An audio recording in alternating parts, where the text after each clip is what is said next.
Të dashur shqiptar, është ora 5 e mëngjesit dhe kam dalë në për rrugë i tronditur, sepse kam zbuluar që fisi tribali e kishte emërtuar Prishtinën e sotme me emrin Tyro Diza.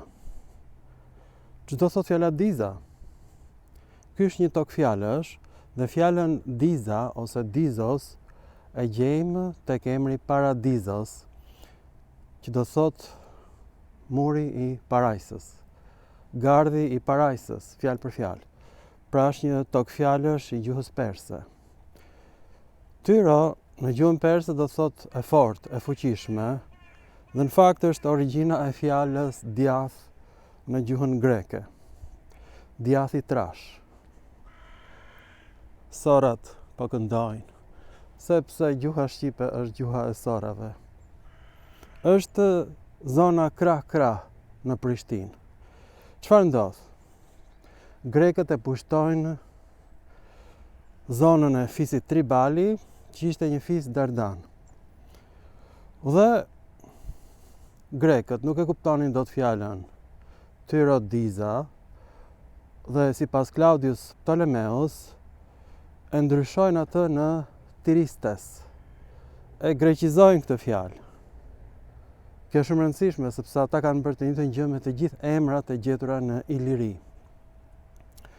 Çfarë tregon kjo? Që gjuha perse është shumë e ngjashme me gjuhën shqipe dhe fjala dimën ekziston në një nga dialektet perse dima. Fjala dimën. Po ashtu fjala dhe është në një nga dialektet perse, demja. Në gjuhë slave është zemja. Po ashtu në gjuhë slave dimën është zhima.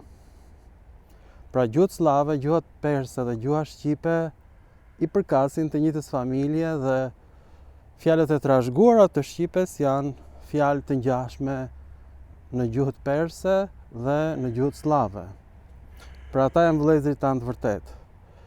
Grekët janë kushërinë tanë të largët.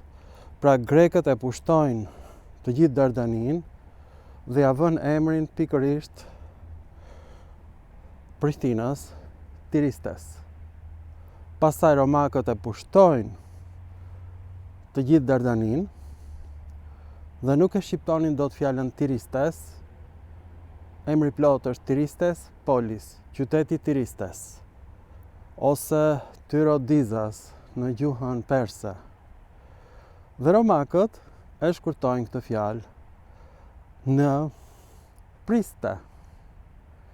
Tiristes shkurtohet në Priste, sepse ngjante me fjalën latine Pristus. Tani slavët e pushtojnë Dardanin dhe e krijojnë fjalën Pristina. Sepse slavët mendojnë që fjala Pristes vjen nga fjala slave Pristi, që do thot gishti.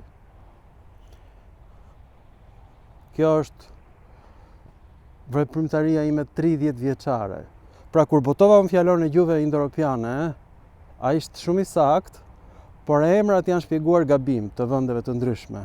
Pra emri i Prishtinës ka ndrruar 4 herë. Ka qenë Tyro Diza, mur i fortë, i trash. Pastaj u bë Tiristes, ose Tiristes Polis, qyteti Tiristes.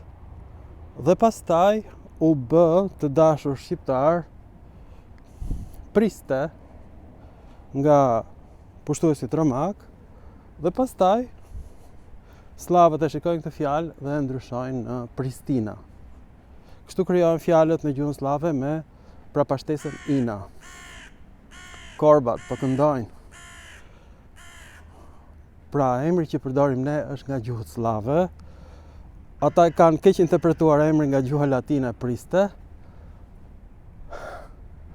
Gjuha latine ka keq interpretuar emrin grek Tiristes të Claudius Ptolemeus. Dhe Claudius Ptolemeus ka keq interpretuar emrin persian Tyro Diza, muri trash. nuk gjej dot fjalë. Menjëherë gjeni një gur në obor dhe shkruani këto 4 emra. Tyrodiza, Tiristes Polis, pastaj shkruani Priste Civitas në latinisht, pastaj Pristina në gjuhën serbe dhe Prishtina në gjuhën shqipe. Pra, emri Prishtinës nuk vjen nga akronimi Prima Justiniana, siç mendonim ne, por vjen nga keq interpretimi i emrit të qytetit Muri Trash, që ka ndodhur nga 4 pushtues të ndryshëm.